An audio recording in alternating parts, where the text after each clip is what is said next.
نے اپنے آگے ایک حر بن یزید الریاحی اس کو حکم یہ دیا کہ جاؤ 1000 کا لشکر لے کر جہاں کہیں امام حسین تمہیں راستے میں ملے وہاں سے تم اس کو پکڑ لو۔ امام حسین رضی اللہ تعالیٰ عنہ وہاں سے آ رہے ہیں، 2 کو آپ امام حسین رضی اللہ تعالیٰ عنہ جو ہیں وہ وہاں سے کربلا والے علاقے، عراق والے علاقے میں داخل ہو رہے ہیں، اور آپ جب وہاں پر اس میں داخل ہوتے ہیں تو آپ تھوڑی دیر کے بعد دیکھتے ہیں کہ دور سے کچھ چند سوار چلے آ رہے ہیں، سوار بھڑے آ رہے ہیں۔ امام حسین کو شک ہوا، آپ نے اپنے ساتھیوں کو کہا یہیں پہ رک جاؤ۔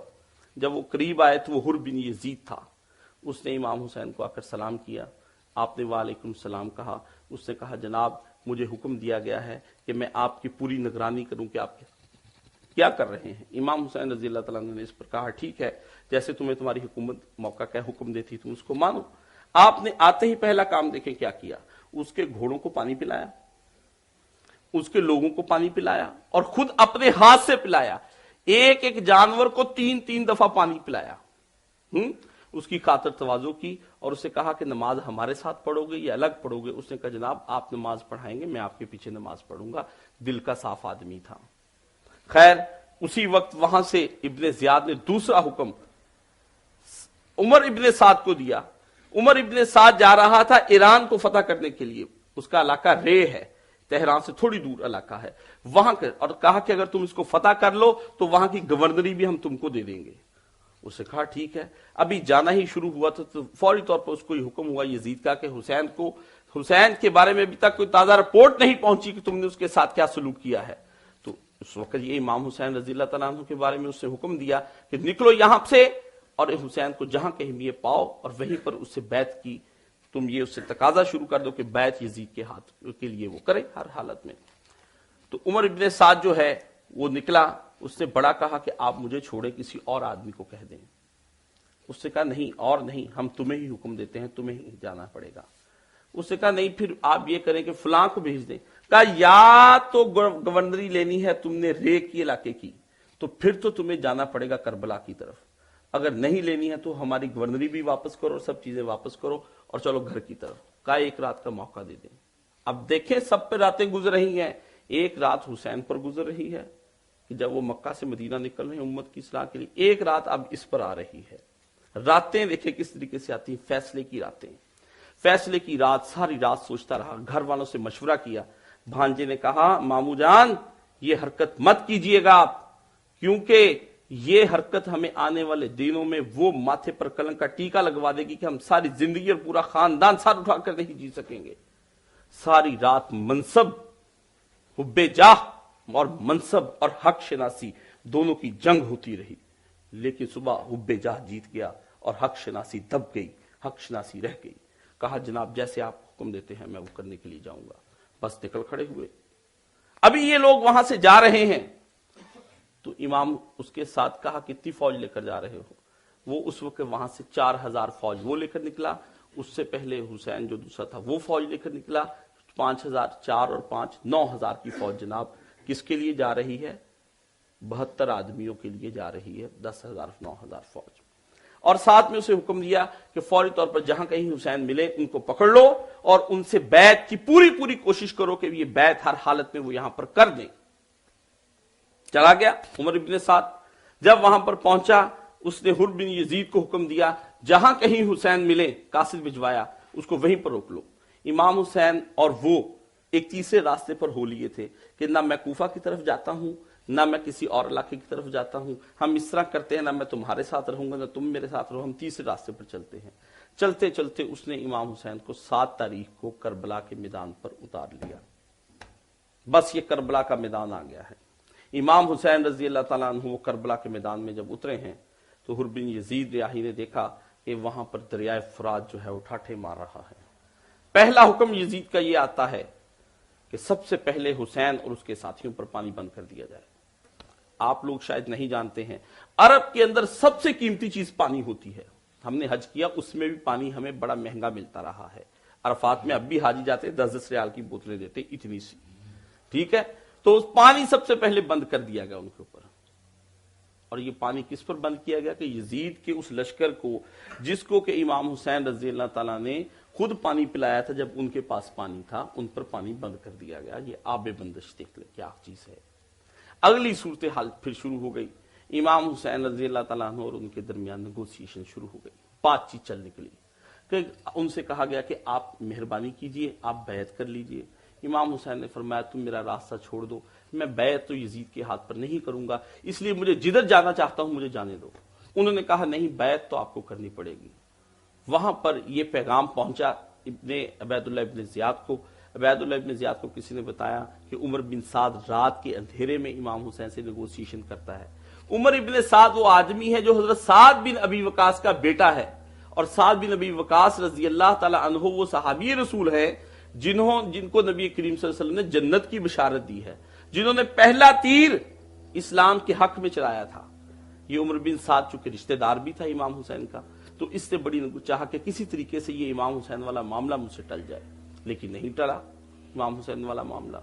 اب پھر اگلی بات سنیے کیا ہوتا ہے. وہاں پر شمر بیٹھا ہے عبید اللہ کے دربار میں. اس نے کہا کہ میں حضور آپ کو بتاتا ہوں، یہ آپس میں رشتہ دار ہیں، یہ کسی صورت میں امام حسین کے ساتھ جنگ نہیں کرے گا. اس نے کہا اچھا اگر یہ بات ہے تو فوری طور پر اس نے اسی وقت پروانہ لکھا کہ جاؤ عمر ابن سعد سے کہنا کہ اگر تم حسین سے جنگ نہیں کرتے ہو تو یہ حکومت کا جو رے کی گورنری ہے یہ پروانہ بھی دے دو، اور اس کا جو چارج ہے یہ بھی میرے حوالے کر دو. یہ وہاں پر پہنچے. عمر بن سعد پر پھر ایک اور رات آتی ہے، وہ بھی پھر سوچتا ہے کہ اب کیا کرنا چاہیے مجھے. جب یہ بات آئی تو اس وقت بھی امام حسین رضی اللہ تعالی عنہ نے اسے دیکھا کہ شمر آ گیا ہے، اب تو کام خراب ہوتا ہی چلا جائے گا، اب بات نہیں بنے گی. آپ نے ان سے پھر بات چیت کی. اس نے کہا نہیں، بیعت لینی ہے، ہر حالت میں بیعت چاہیے. بیعت کیا ہے؟ بیعت سن لیجئے یہ کیا چیز ہے. اگر حسین بیعت کرتے ہیں تو اس کا مطلب ہے یہ بیعت علی بھی کر چکے ہیں، اور یہ بیعت خود رسول اللہ صلی اللہ علیہ وسلم بھی یزید کے ہاتھ پر کر رہے ہیں. ایک فاسق فاجر آدمی پر جو جبر کے ذریعے سے مسلمانوں پر مسلط کر دیا گیا، اس کے ہاتھ پر حسین نہیں دراصل محمد رسول اللہ بیعت کر رہے ہیں. کیونکہ حسین کو پتا تھا کہ اس ضرور زمین پر اس وقت میں واحد ہوں جو شبیہ پیغمبر ہوں، اور نبی کریم صلی اللہ علیہ وسلم کا وہ خاندان کا وہ آدمی ہوں. اگر میں بیعت کر لیتا ہوں تو پورے عالم اسلام میں یہ بات پھیل جائے گی کہ نبی کریم صلی اللہ علیہ وسلم کے گھرانے سے اس گھر کو تصدیق کر دیا گیا ہے کہ یہ گھرانہ بالکل ٹھیک ہے، اس کا نظام حکومت بالکل صحیح ہے، اس کی طرف سے آنے والے تمام آرڈرز ٹھیک ہیں، اس کی طرف سے آنے والے تمام احکامات ٹھیک ہیں، جو یہ کام کریں گے وہ عین شریعت کے مطابق ہیں، قرآن و سنت سے ہٹ کر یہ کچھ بھی نہیں کر رہے ہیں. تو گویا شریعت بدل جائے گی میرے ہوتے ہوئے. تو حسین سب کچھ برداشت کر لے گا لیکن شریعت کو بدلنے نہیں دے گا. یہ امام حسین رضی اللہ تعالیٰ عنہ کا نظریہ تھا.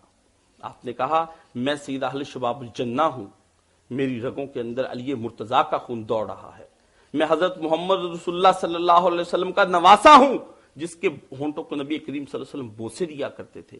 میری رگوں کے اندر میری ماں فاطمہ کا دودھ ہے کہ جسے سیدۃ نساء العالمین کہا جاتا ہے، اس لیے یہ کیسے ممکن ہے کہ میں تمہارے ہاتھ پر بیعت کر لوں؟ یہ ممکن ہی نہیں، میرے جیسا تیرے جیسے کی بیعت نہیں کر سکتا. یہ ایک عجیب ہے. یزید کیا ہے؟ یزید کا باپ معاویہ بن ابی سفیان، دادا اس کا ابو سفیان جو نبی کریم صلی اللہ علیہ وسلم کے مقابلے میں جنگوں کے اندر غولوں کے غول اور فوجوں کی فوجیں لے کر آتا رہا ہے مشرک بن کر، اور اتنی دیر تک یہ اپنے سے قدم نہیں ٹکائے ہیں جب تک اس شخص نے ہار نہیں مان لی، نبی صلی اللہ علیہ وسلم نے مکہ فتح نہیں کر لیا ہے. یزید کی دادی وہ ہند ہے جس نے حضرت حمزہ رضی اللہ تعالی عنہ کا اس کا کلیجہ نکال کر چبایا ہے. اور حضرت حمزہ رضی اللہ تعالیٰ عنہ کے بارے میں آپ کو پتا ہے کہ نبی کریم صلی اللہ علیہ وسلم نے سید الشہداء کا لقب دیا ہے، اور حضور کو کتنے محبوب تھے حضرت حمزہ. نبی کریم سے نبی سے اتنا ہی احترام فرمایا کرتے تھے جتنے اپنے والد حضرت عبداللہ کے بارے میں سوچتے کہ اگر وہ ہوتے تو میں ان کا یہ احترام کیا کرتا. اور حضرت حمزہ رضی اللہ تعالیٰ عنہ کے ٹکڑے ٹکڑے کر کر لاش گٹھڑی میں آئی ہے رسول اللہ صلی اللہ علیہ وسلم کے ہاں. نبی کریم صلی اللہ علیہ وسلم کا چچا کس طریقے سے مارا ہے اس خاندان نے. تو نبی کریم حسین کو پتا تھا، اس لیے فرمایا کہ مجھ جیسا تجھ جیسے کی بیعت نہیں کر سکتا، کیونکہ میری ماں جو ہے وہ فاطمہ ہے، میرا نانا جو ہے وہ محمد مصطفیٰ ہے، میرا بھائی میرے ساتھ جنت کے جوانوں کا سردار حسن ہے، اور میرا باپ اس کے بارے میں اللہ کے نبی نے فرمایا ابوہما خیر منہما، اور ان کا باپ جو ہے وہ حسن اور حسین دونوں سے افضل ہے. اس کے بارے میں یہ جملے فرمائے ہیں. تو میرے جیسا آدمی تیرے جیسے آدمی کی کیسے بیعت کر سکتا ہے؟ میں تہجد گزار، میں 25 حج کرنے والا،